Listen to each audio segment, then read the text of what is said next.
Halo semua, namaku Daniel dan di video kali ini aku akan memberikan update portofolioku atau update mengenai returnku dalam salah satu bank digital yang bernama Bank Digital Syariah Aladin ya. Nah, ini merupakan bank digital yang berbeda karena bank digital yang satu ini sifatnya adalah syariah. Jadi bagi teman-teman yang berinvestasi hanya di platform yang bersifat syariah, kamu juga bisa menggunakan bank digital yang satu ini. Oh ya, kalau misalnya untuk nanya kenapa aku selalu membahas seputar ini, karena ada beberapa komen yang masuk teman-teman untuk nge-request, bahkan ada yang bilang, "Bang, dananya di Bank Aladin jangan ditarik supaya bisa terus di-review berapa return imbal hasilnya ya, man." Nah, jadi pada video kali ini aku akan membahas tentang berapa sih imbal hasil yang aku dapatkan selama berinvestasi kurang lebih 2 tahun di Bank Digital Aladin Syariah. Nah, kalau misalnya kita buka ke aplikasinya saat ini, kamu bisa lihat, nah ini ala dompetnya ini sama sekali nggak ada dana, karena dananya aku nggak taruh di ala dompet. Yang pengen aku review pada video kali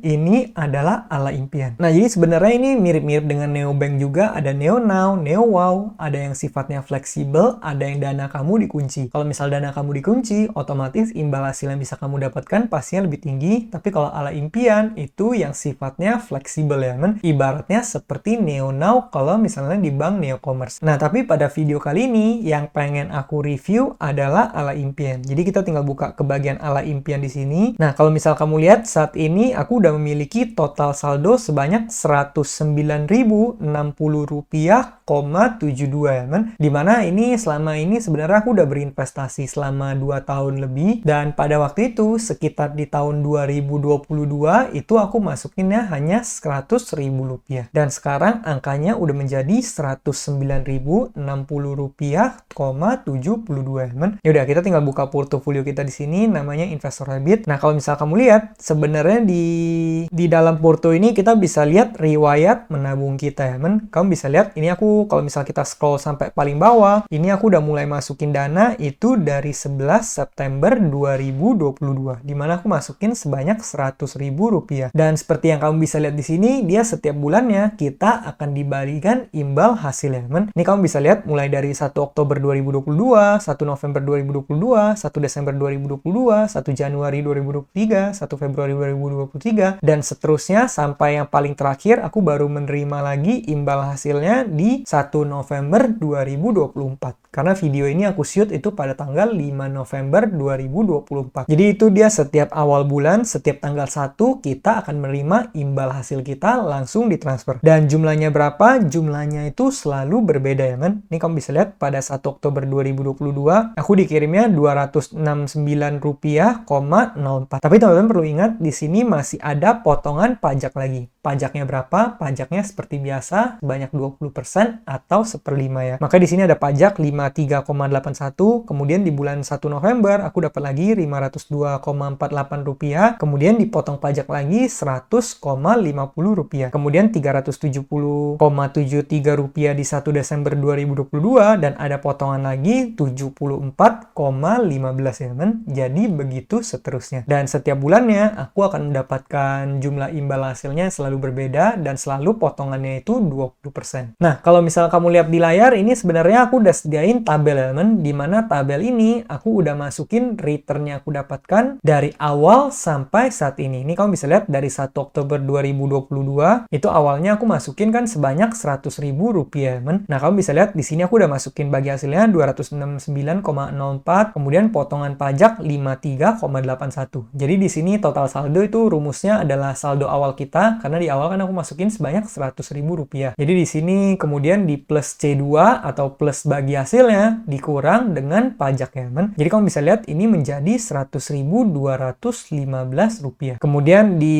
nomor 2 ini 1 November kita ulangi lagi prosesnya, yaitu masukin berapa bagi hasilnya 502,48, kemudian 100,50, sehingga saldo kita menjadi Rp100.617,21. Kemudian di 1 Desember 2022 ini Rp370,73, imbal hasilnya, sedangkan pajak yang aku bayarkan 74,15 ya teman. Sehingga saldo akhirku menjadi 100.913,79. Dan kita akan ulangi prosesnya terus, dan di sini aku masukin angkanya satu persatu dari awal sampai habis. Dan di sini yang paling terakhir aku masukin pada nomor 26, yaitu di 1 November 2024. Jumlahnya berapa? Bagi hasilnya sebanyak 516,49 dan potongan pajaknya 103,30 rupiah, men. Makanya saldo akhirnya menjadi 109.060 rupiah,72. Berarti ini hitungannya udah benar banget, angkanya udah dimasukin dengan persis ya, men. Makanya di sini angkanya udah sama dengan total saldo akhirku. Nah, kamu bisa lihat di sini nomornya ada 26, yang artinya aku berinvestasi di sini itu sebenarnya udah 26 bulan ya, men. Itu berarti udah 2 tahun lebih 2 bulan. Nah, di sini kita bakal melakukan perhitungan berapa return yang kita dapat. Tapi untuk mempermudah perhitungannya, aku hanya akan melakukan perhitungan 2 tahun ya, men. Jadi yang 2 bulan terakhir ini aku nggak masukin ke hitungan. Nih kamu bisa lihat saldo awal tahun Oktober 2022, ini saldo paling awalnya aku masukin sebanyak 100.000 rupiah. Kemudian saldo akhirnya di sini aku masukin, ini kita ambilnya per September 2024 ya, men, atau di nomor 24. Kenapa aku masukin angkanya yang ini bukan yang paling terakhir 109.000? Ini adalah jawabannya karena di sini aku pengen hitung adalah return kita berinvestasi selama 2 tahun atau 24 bulan ya, men. Maka di sini aku masukinnya angkanya adalah E25 atau angka yang ini 108.243 rupiah,07. Nah, kemudian di sini aku tinggal masukin ke rumus imbal hasilnya, yaitu D33 kurang D31 atau saldo akhir dikurang saldo awal kemudian diper dengan saldo awalnya ya, men. Makanya di sini dibagi dengan D31. Dan di sini kita bisa lihat imbal hasil yang aku dapatkan, dan ini udah imbal hasil bersih, yaitu di angka 8,24% ya, men. Dan kamu perlu ingat, ini adalah angka selama 2 tahun. Jadi dalam 1 tahun, itu kira-kira bisa dibilang imbal hasil yang kita dapatkan sekitar 4,12% ya, men. Nah, dari sini apa yang bisa kita simpulkan? Yang bisa kita simpulkan adalah kalau misalnya kamu berinvestasi di Ala Impian Bank Aladin Syariah ini, kamu bisa mendapatkan return yang lumayan banget ya, men. Kamu bisa lihat per tahun, kamu bisa mendapatkan hingga 4,1% lebih. Dan seperti yang teman-teman ketahui, kalau misalnya kamu taruh di bank konvensional, mungkin kamu nggak akan dapat return seperti ini. Mungkin returnnya bisa-bisa di bawah 1% ya, men. Apalagi di sini kita masukinnya Ala Impian, ini adalah yang sifatnya fleksibel. Jadi sewaktu-waktu kamu butuh dana ini, kamu bisa dengan mudah, kamu langsung tarik juga bisa ya, men. Dan kalau misalnya kamu pengen tambah danamu, ini juga bisa. Nih kamu bisa lihat di sini ada pilihan tambah saldo, kamu tinggal pencet tambah saldo. Nah, di sini juga ada opsi kalau misalnya kamu pengen kunci Ala Impianmu, kamu juga bisa ya, men. Oke, berikutnya aku akan masuk ke beberapa note. Ini note yang udah aku siapin aja. Yang pertama, return menarik dan bisa membantu menahan inflasi. Seperti yang kamu ketahui kan, daya beli uang kita semakin lama itu semakin menurun. Jadi dengan kamu berinvestasi di sini, sebenarnya paling nggak kamu bisa nahan inflasi ya. Walaupun mungkin angkanya belum mengalahkan inflasi, tapi paling nggak bisa sedikit membantu menahan inflasi. Daripada uang yang kamu diemin aja kamu pegang cash, atau misalnya uang yang kamu taruh di bank konvensional yang dapat bunganya hampir nggak ada, itu sama aja kekayaan kamu akan tergerus ya, men. Sedangkan kalau misal kamu taruh di sini, setidaknya nih returnnya lumayan menarik dan bisa membantu kamu sedikit untuk menahan inflasi. Kemudian di sini poin kedua, kalau misalnya kamu pengen imbal hasil yang lebih banyak, kamu boleh mempertimbangkan untuk menggunakan Ala Deposito. Nah, kita bakal langsung ke halaman awal di sini. Kalau misalnya kita pencet ke bagian Ala Deposito, kamu bisa lihat ya, men, estimasi bagi hasilnya itu lebih tinggi, bisa sampai di angka 7%. Porsi nisbah nasabah hingga 68% ya, men.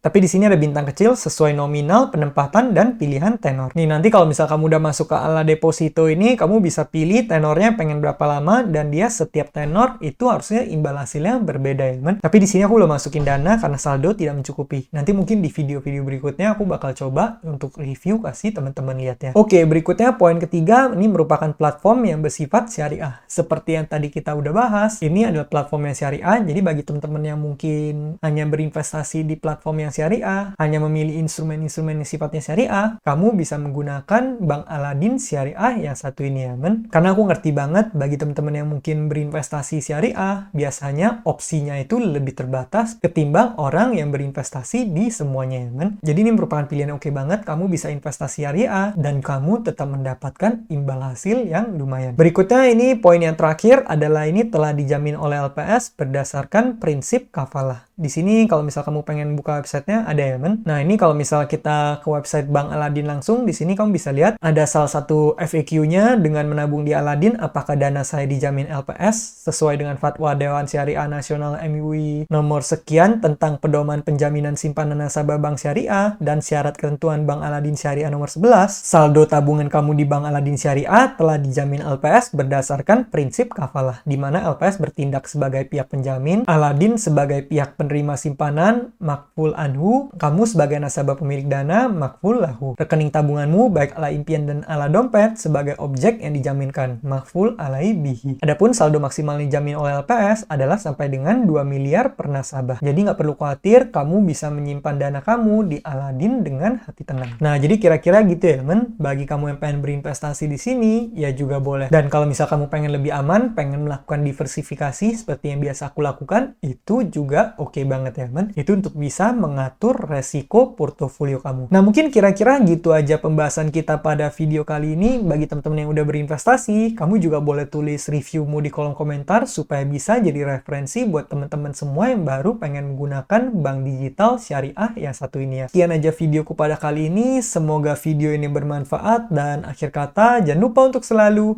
invest in yourself. Sampai jumpa di video berikutnya. Bye!